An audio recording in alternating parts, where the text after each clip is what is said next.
Новая болезнь, от которой погибают люди. Она очень быстро распространяется по всему миру. И никто не знает, как ее лечить. Сразу мы развернули эпидемиологическую бригаду, сделали отдельно красную зону, организовали шлюз. Еще буквально пару лет назад мы бы подумали, что это сюжет из фильма про апокалипсис. В среднем в сутки поступали 15-20 больных. По количеству принимаемых вызовов и обслуживаемых вызовов на дому. Но именно мы с вами стали свидетелями и участниками этих событий. Это история о людях, которые, невзирая на сложности и опасности, направили все свои силы на борьбу с новым вирусом. И в конечном итоге победили. Это история о нас. В начале 2019 года в китайском городе Ухань несколько людей заболели ранее неизвестной, очень заразной и быстро прогрессирующей болезнью. Никто и предположить не мог, насколько серьезны окажутся ее последствия. Даже медики не до конца понимали, с чем они столкнулись. И вскоре стало ясно, что теперь медицинским службам по всему миру не будет покоя. Неизвестный и очень опасный вирус распространялся с молниеносной скоростью и нес за собой реальную опасность и смерть. COVID-19. Теперь каждый знает его обозначение. Страны по всему миру начали вводить срочные ограничительные меры.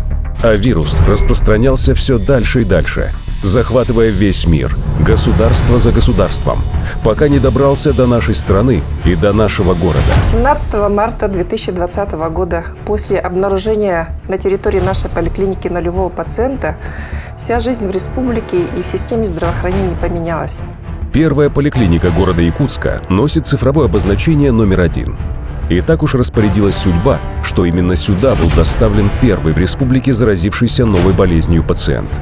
К тому, что вирус так быстро окажется в Якутии, в регионе, очень отдаленном от центра, никто не был готов. Считалось, что в запасе еще немало времени, которого хватит, чтобы подготовиться, побольше узнать о болезни. Но на деле оказалось, что проблема уже здесь, рядом, и надо срочно искать выход из сложившейся ситуации. Как только стало известно о первом случае заболевания, правительство республики объявило о введении масочного режима и обязательном соблюдении социальной дистанции. Во всех средствах массовой информации началась разъяснительная работа о мерах предосторожности и о первых предположительных симптомах болезни. Тем не менее, количество больных с каждым днем лишь росло, поэтому власти были вынуждены ввести режим полной самоизоляции. Сотрудники всех учреждений Якутска перешли на удаленный режим. Город замер в оцепенении. В первые дни люди довольно скептически относились к этой ситуации. Многие просто отказывались воспринимать всерьез опасность новой болезни. И только врачи знали, что дело совсем не шуточное. И на кону стоят десятки, а то и сотни человеческих жизней. Для нас это, конечно, был очень большой шок, потому что инфекция новая, неизученная. Непонятно было, чем лечить, но очень быстро Министерство здравоохранения Российской Федерации выпустило методические рекомендации, по которым мы начали лечение наших пациентов. Мы начали выездную работу. Выездную работу делали и для детей, и для взрослых, и особенно для пожилых.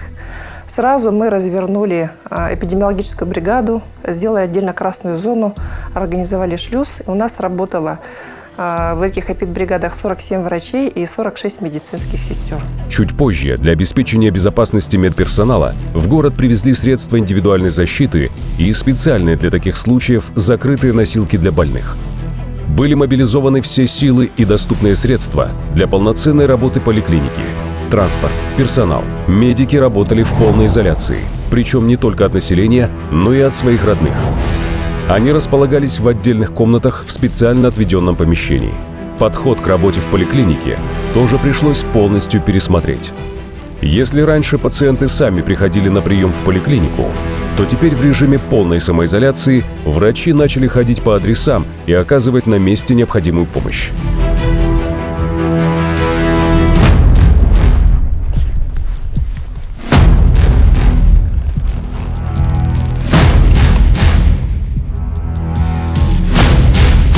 положительном анализе ПЦР пациенту назначается лекарственная терапия, необходимые стандартные исследования, общий анализ крови, биохимический анализ крови и коагулограмма. Также направляется на компьютерную томографию. Особенной сложностью в работе медиков оказалась удаленность лаборатории, где проводились необходимые исследования по выявлению нового вируса. Чтобы определить, есть ли у больного коронавирус или нет, его анализы было необходимо отправить в Новосибирск, а затем ждать результаты. Процесс лечения сильно затягивался по времени, а в этом случае время решает все. И благодаря беспрецедентной поддержке главы республики Айсена Сергеевича Николаева в кратчайшие сроки все поликлиники получили свои ПЦР-лаборатории. Анализы стали делать за один день, что спасло очень многие жизни. Пандемия внесла колоссальные изменения в каждую сферу жизни, в том числе и медицинскую.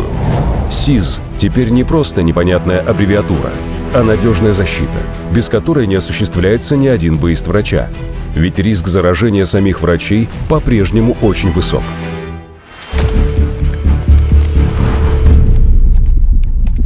С наступлением вечера работа врача не заканчивается. По прибытии необходимо пройти дезинфекцию для перехода из грязной зоны в чистую. Снятие защитного костюма тоже строго регламентировано и четко соблюдается. После этого врач заполняет необходимую документацию по проведенной работе, обзванивает пациентов и сообщает результаты анализов. Затем списки больных коронавирусом заносятся в федеральный реестр. Так и проходят день за днем тяжелые изнурительные будни медиков. По прошествии времени даже у скептиков не осталось сомнений в реальной опасности нового вируса. И большинство стало неукоснительно следовать всем инструкциям и рекомендациям врачей. Также выяснилось, что в зоне особого риска люди преклонного возраста, поэтому у докторов к ним более пристальное внимание. Правительство и организации бесплатно предоставляли свой транспорт для медиков, что в разы ускорило оперативность. Волонтеры помогали развозить лекарства, работали в колл-центрах, предприниматели помогали с горячими обедами. Всем обществом боролись с пандемией. Стратегическое решение о создании стационара при поликлинике было принято, когда стало ясно, что, несмотря на все усилия медиков, заразившихся коронавирусом становится все больше.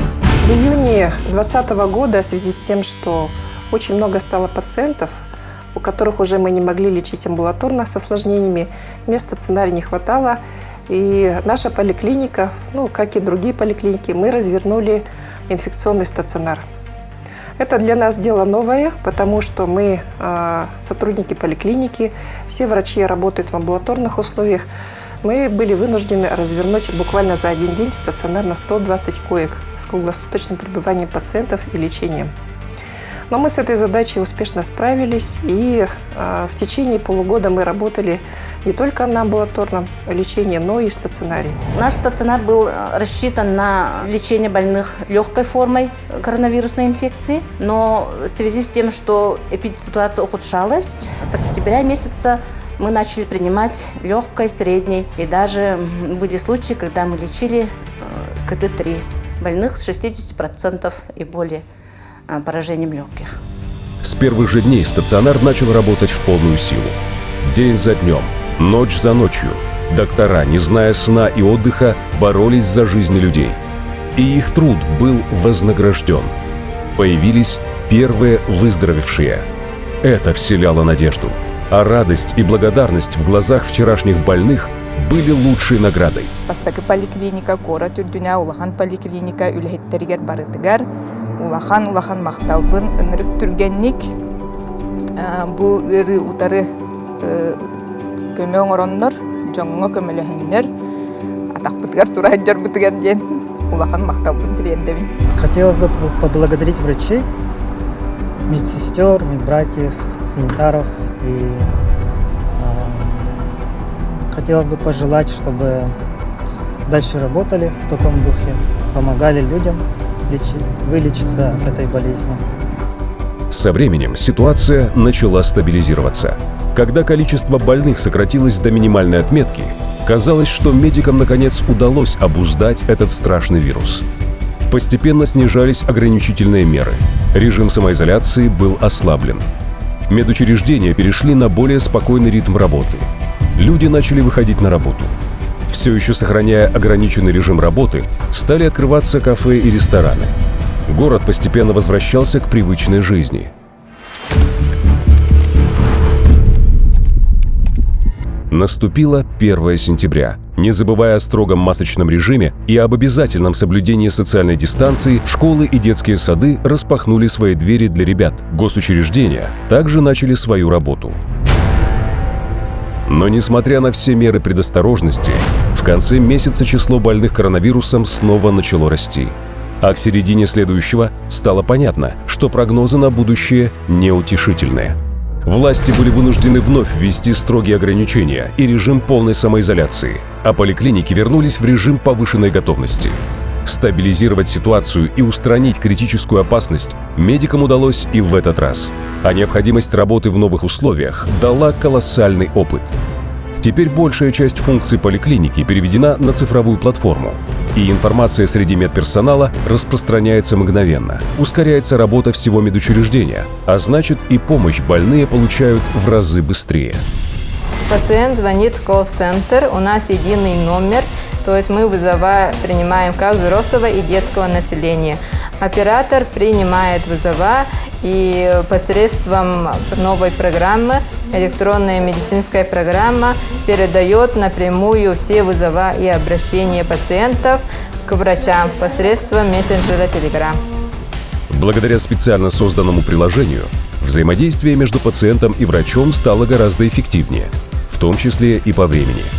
Можно сказать, что сегодня наша медицина имеет достаточно опыта в борьбе с коронавирусом и полностью готова к оказанию помощи. Появились новые инструкции по выявлению и лечению COVID-19. Исследуются и появляются новые эффективные вакцины. Началась всеобщая вакцинация населения. Пока мы не провакцинируем большую часть населения, это минимум 70%, это будет продолжаться. И никакой сильный иммунитет, никакая изоляция не поможет. Мероприятия по вакцинации населения успешно проводятся по всей стране. Но как бы ни был страшен вирус, ему не победить любовь и самоотверженность.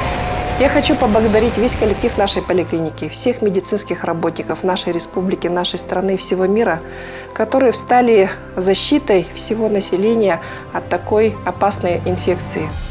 Желаю прежде всем крепкого здоровья. Вот когда желаешь крепкого здоровья, думают, что-то здоровье, оно, как говорится, всегда есть. Но сейчас, наконец, люди начали понимать, что здоровье – это самое важное. Когда нет здоровья, нет счастья, нет жизни.